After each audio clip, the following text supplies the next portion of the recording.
좋은 저녁입니다. 친애하는 여러분. 아시다시피 우리의 머리는 일정한 무게를 가지고 있습니다. 여러분의 머리는 오늘날 기준으로 얼마나 무거울 것 같습니까? 현대 사회에서 평균적인 사람의 머리 무게는 거의 7%에 달합니다. 즉, 여러분의 몸무게가 100kg이라면 머리 무게는 7kg이 될 것입니다. 상상해 보세요. 이제 여러분이 직접 계산해 보세요. 여러분의 몸무게는 얼마인가요? 댓글로 여러분의 머리 무게를 공유해 주세요. 구독자 중에서 누가 가장 무거운 머리를 가지고 있는지 한번 봅시다. 공식은 이렇게 계산합니다. 여러분 체중의 7%입니다. 자, 평균적인 무게를 잡아보면 예를 들어 5kg이라고 해봅시다. 5kg이면 그 사람이 얼마나 나가야 하는지 그건 여러분이 직접 계산해 보세요. 공식을 적용해 보세요. 그러니까 이건 상당한 무게입니다. 동의하시죠? 그리고 우리의 목 근육, 목 자체가 꽤 큰 부담을 받게 됩니다. 즉, 만약 여러분이 5kg짜리 아령이나 캐틀벨 같은 5kg 무게의 물건을 들어서 들어 올린 다음 그걸 버텨보려고 해보세요. 몇 번 드는 건 문제가 없지만 정적으로 계속 들고 있는 건 꽤 힘듭니다. 그냥 5kg짜리 물건을 들어도 마찬가지죠. 예를 들어 이건 1.5kg짜리 아령입니다. 이건 5kg보다 몇 배나 더 가볍죠. 그리고 보시다시피 이렇게 팔을 쭉 뻗었습니다. 이 무게를 버티는 게 꽤 힘듭니다. 하지만 가장 흥미로운 건 물리학이죠. 과학이 우리에게 무엇을 제안할까요? 지렛대, 이른바 레버라는 것이 있는데 피라미드를 건설할 때도 사용됐던 도구입니다. 자, 대체로 보세요. 만약 우리가 무게를 지구 표면의 수직인 받침대에 올려놓는다면 어떻게 될까요? 만약 받침대가 이렇게 보이시죠? 표면에 수직으로 놓여 있다면 말입니다. 이런 위치에서는 이 지렛대가 저에게 무게를 더 쉽게 버틸 수 있게 해줍니다. 이 위치보다 말이죠. 즉, 예를 들어서 조금만 앞으로 이동해도 근육에 가해지는 부담이 더 커지고 더 앞으로 가면 더 커지고 또 더 앞으로 가면 더 커집니다. 그러니까 근육에 가해지는 부담이 점점 커지는 거죠. 저뿐만 아니라 여러분도 마찬가지입니다.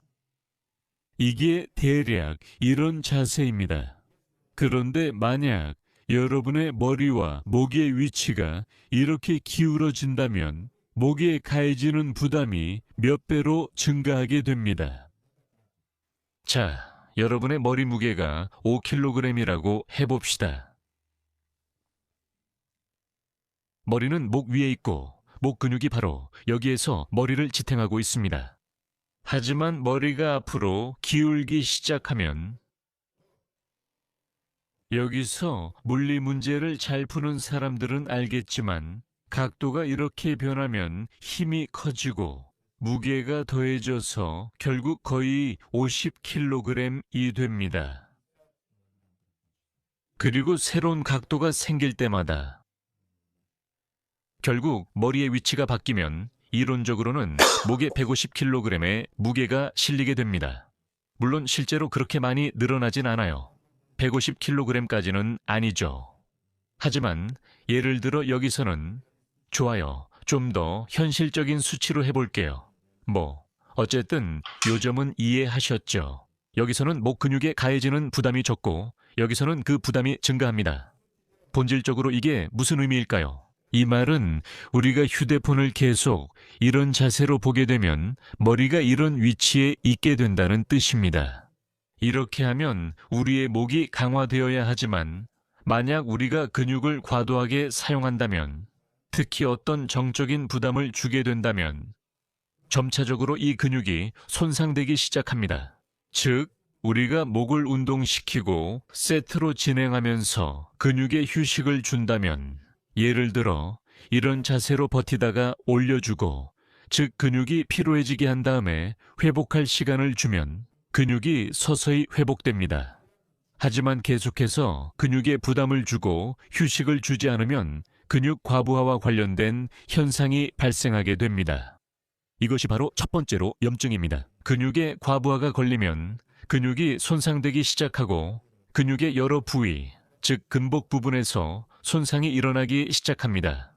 우리가 알다시피 근육은 여러 부분으로 이루어져 있는데 근복과 힘줄 부분이 있습니다. 이 두 부분 모두 손상될 수 있고 미세 손상이 발생할 수 있습니다.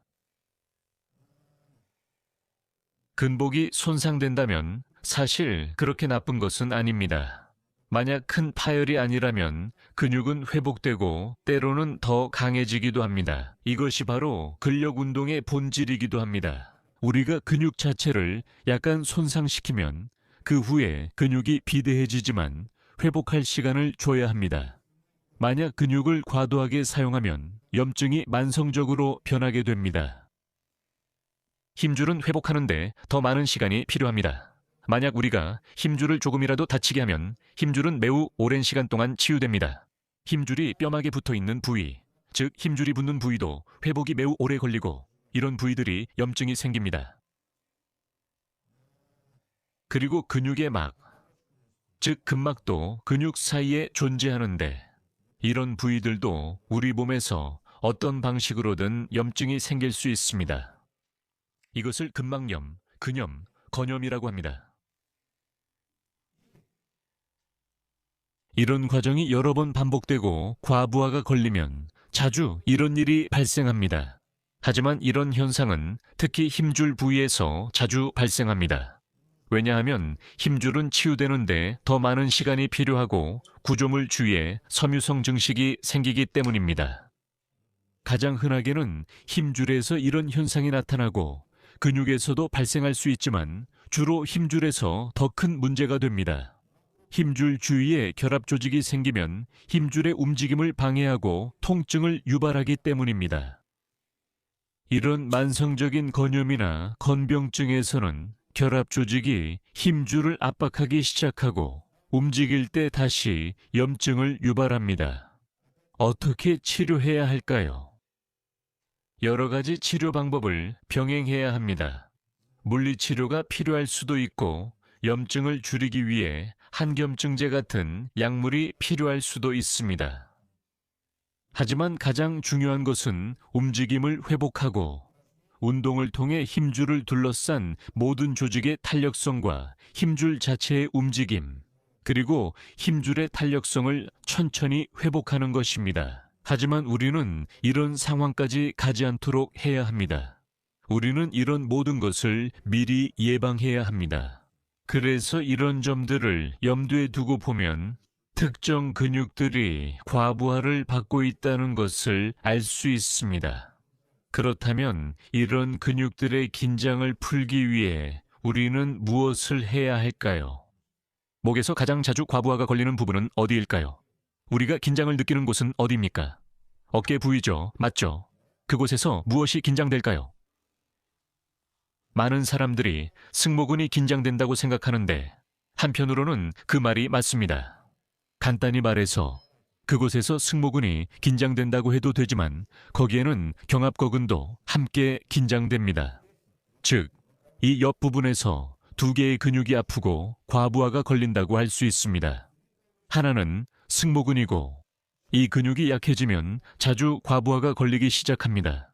종종 삼각근이 약해서 팔과 함께 과도하게 사용되고 쇄골 견봉 관절에 문제가 생기거나 불안정성이 자주 발생해서 약간 흔들릴 수 있습니다. 이 관절도 승모근의 긴장을 유발하지만 동시에 이 근육의 약화로 인한 결과이기도 합니다. 경합거근은 목에 긴 신정근이 약해서 과도하게 긴장하게 됩니다. 요약하자면 목 근육과 후두하근 등에서 긴장을 없애야 합니다. 즉, 승모근, 경합거근, 짧은 목 신정근이 과도하게 긴장되고 긴 목 신정근은 약화되어 있습니다. 이 근육 그룹은 여러 근육으로 구성되어 있는데 판상근, 긴 근육 등 여러 근육이 하나의 긴 신정근 그룹으로 묶여 있습니다. 이 근육은 흉추 중간 부분에서 시작해서 후두골에서 끝납니다. 이 모든 부위를 덮고 있습니다. 이 근육들이 바로 여러분의 머리를 지탱한다고 할 수 있습니다. 만약 이 근육들이 약해지면 다른 모든 부위가 과도하게 긴장하기 시작합니다. 그래서 목 근육의 긴장을 풀기 위해서는 이 긴장을 다른 곳으로 옮겨야 합니다. 근육에는 이런 원리가 작용합니다. 서로 반대 방향으로 움직이는 근육들이 있습니다. 예를 들어 한 근육은 팔을 굽힙니다. 예를 들어 이 근육이 팔을 굽히는 근육, 그러니까 이두근입니다. 여기 위쪽에 있는 이두근이죠. 복잡하게 설명하지 않겠습니다. 그리고 반대쪽에는 삼두근이 있습니다. 이두근이 긴장할 때는 삼두근이 이완되어 있습니다.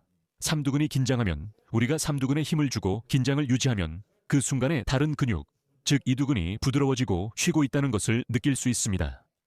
그리고 이 원리를 이용해서 우리가 어떤 근육을 이완시키는데 사용할 수 있습니다. 하지만 항상 그런 것은 아니며 흥미로운 점은 이 근육들이 자주 서로 다른 쪽에 위치한다는 것입니다. 예를 들어 우리의 목표는 승모근을 이완시키는 것입니다. 이를 위해 광배근을 긴장시킵니다. 또한 가슴근, 즉 대흉근의 하부를 긴장시켜서 이 부분의 승모근을 이완시킬 수 있습니다. 경합거근을 이완시키기 위해서입니다. 여기서도 마찬가지로 즉 근육을 들어 올리고 경합골도 들어 올립니다. 그리고 승모근, 이 근육들을 이완시키기 위해서는 광배근과 대흉근을 긴장시켜야 합니다. 어떤 방법이 더 효과적인지 각각의 근육에 어떤 영향을 미치는지 살펴보겠습니다. 하지만 일반적으로는 둘 다 사용할 수 있고 그러면 두 근육 모두 이완됩니다. 자, 다음은 이완시키기 위해서입니다. 목 뒤쪽 근육을 이완시키기 위해서입니다. 여기에는 긴 신정근이 있습니다. 그리고 짧은 신정근도 있는데 바로 여기 첫 번째 척추뼈와 후두골 사이에 위치해 있습니다. 그리고 짧은 굴곡근도 있습니다. 원래는 이 근육들을 수축시켜서 뒤쪽이 여기에서 이완되도록 해야 합니다. 그러니까 우리가 할 수 있는 방법은 두 가지가 있습니다. 우리는 단순히 긴장된 근육을 이완시킬 수 있습니다. 그러면 잠시 동안 이완될 것입니다. 하지만 그 근육이 과부하되는 원인이 다시 작용하지 않도록 해야 합니다. 그럼 지금 두 가지 모두 해보겠습니다. 첫 번째로 승모근을 이완시키는 것부터 시작하겠습니다. 많은 분들이 자주 겪는 문제 중 하나가 바로 여기 어깨, 승모근에 긴장이 생기는 것입니다. 지금 바로 몇 초 만에 이 긴장을 어떻게 풀 수 있는지 보여드리겠습니다. 많은 분들이 감사합니다 라고 하실 거예요. 저는 천만에요 라고 하겠습니다. 왜냐하면 이 자극의 결과로 이 근육이 긴장되어 있던 많은 분들이 지금 이 근육이 이완되고 편안해지는 것을 느끼실 거기 때문입니다. 자, 이를 위해서는 여기 위쪽에 고정할 고무줄이 필요합니다. 손잡이를 잡아도 되고 이렇게 잡아도 괜찮습니다. 여기서 두 가지 방법이 있습니다. 손잡이를 잡을 때 손바닥이 아래로 향하게 잡거나 아니면 이렇게 엄지손가락이 위로 향하게 잡을 수 있습니다. 이제 무엇을 해야 할까요? 이제 팔을 약간 구부리세요. 완전히 펴도 괜찮지만 고무줄이 딱딱할 수 있으니 약간 구부리는 게 좋습니다. 그리고 이제 아래쪽으로 이렇게 움직임을 주세요. 처음에는 이 방향으로요. 방향은 이렇게 자신의 허벅지, 다리 쪽으로 하세요. 고무줄을 잡고 이렇게 이쪽으로 당기는 겁니다. 이렇게 자극이 들어가고 벽에서 조금 떨어져 섭니다. 이때 어디에 힘이 들어가는지 느껴보세요. 여기서 광배근에 힘이 들어가고 가슴 근육의 하부에도 힘이 들어갑니다. 가슴 근육과 광배근이 긴장됩니다. 이 두 큰 근육이 주로 사용되며 다른 근육들도 작동하지만 이 둘이 가장 중요합니다. 이제 바로 이 순간, 근육들이 긴장된 그 순간에 승모근에서는 어떤 일이 일어날까요? 그 근육은 이완될 수 있습니다. 왜냐하면 이때 부담이 경합골을 안정시키는 역할을 할 수 있는 다른 근육들로 넘어가기 때문입니다. 두 근육 모두 경합골에 직접 붙어 있진 않지만 긴장으로 인해 가능합니다. 여러분이 직접 손을 여기에 올려보면 이 어깨 윗부분, 이 부위가 어떻게 이완되는지 느낄 수 있을 겁니다. 이제 만약에 움직임을 조금만 바꿔서 허벅지가 아니라 약간 앞으로 바로 이쪽으로 움직인다면요. 그러면 각도가 조금 달라집니다. 여기서 비교해 보세요. 앞으로 움직임을 해보고 약간 뒤로도 움직여 보세요. 첫 번째는 허벅지 쪽으로, 두 번째는 약간 앞으로, 그리고 세 번째는 약간 이쪽 뒤로 이렇게 되는 거죠. 그리고 우리가 약간 앞으로 움직일 때는 여기서 승모근이 더 많이 이완되고 대신에 이 아래쪽 가슴 근육이 더 많이 긴장하게 됩니다. 그리고 자동적으로 승모근이 더 많이 이완됩니다. 만약 여러분이 이 동작을 약간 뒤쪽으로 이렇게 하면 광배근이 더 많이 긴장되고 승모근도 이완됩니다. 하지만 경합거근이 더 많이 이완될 것입니다. 이 방법들은 여러분이 목이 너무 많이 긴장되었거나 머리가 아플 때 바로 사용하면 아주 좋습니다. 그러니까 이렇게 약간 앞으로 하면 여기서 가슴 근육이 긴장됩니다. 그러면 승모근이 더 많이 이완됩니다. 여기서 약간 뒤로 하면 광배근이 긴장되고 승모근은 이완되지만 경합거근이 더 많이 이완됩니다. 어깨와 팔의 위치, 그리고 광배근의 긴장에 따라 이런 변화가 생깁니다. 그러니까 이런 동작들로 목 근육을 스트레칭하는 것보다 훨씬 더 잘 이완시킬 수 있습니다. 근육을 스트레칭하는 게 왜 좋지 않냐면 근육에 긴장이 남아있는 상태에서 스트레칭을 시도하면 근육의 부착 부위들이 멀어지게 됩니다. 이렇게 긴장된 근육이 스트레칭할 때 이완될 수도 있지만 이완되지 않을 수도 있습니다. 운이 나쁘면 근육이 더 다칠 수도 있습니다. 하지만 이렇게 이 근육 대신 다른 부위를 긴장시키면 이 근육은 어쩔 수 없이 이완될 수밖에 없습니다. 왜냐하면 기랑근이 긴장하려면 이 모든 근육이 이완되어야 하기 때문입니다. 목에 긴장이 있었던 분들은 한번 시도해 보세요. 바로 아주 좋은 효과를 느끼실 수 있을 겁니다. 그리고 이제 가장 중요한 부분입니다. 이 모든 것이 좋습니다. 즉, 우리는 과하게 사용되고 긴장되었던 부분을 이완시켰습니다. 하지만 이제는 이 과부하의 원인이 해결되도록 해야 합니다. 그리고 이제는 목을 뒤로 젖힐 때 무게가 몇 배로 늘어나도 견딜 수 있도록 이 목 뒤쪽의 신정근들을 강화해야 합니다. 이를 위해서 여러 가지 다양한 운동이 있지만 그 중에서 좋은 운동 하나를 소개하겠습니다. 부드러운 재질의 롤을 준비하세요. 너무 머리에 압박을 주지 않도록 이렇게 부드러운 것이 좋습니다.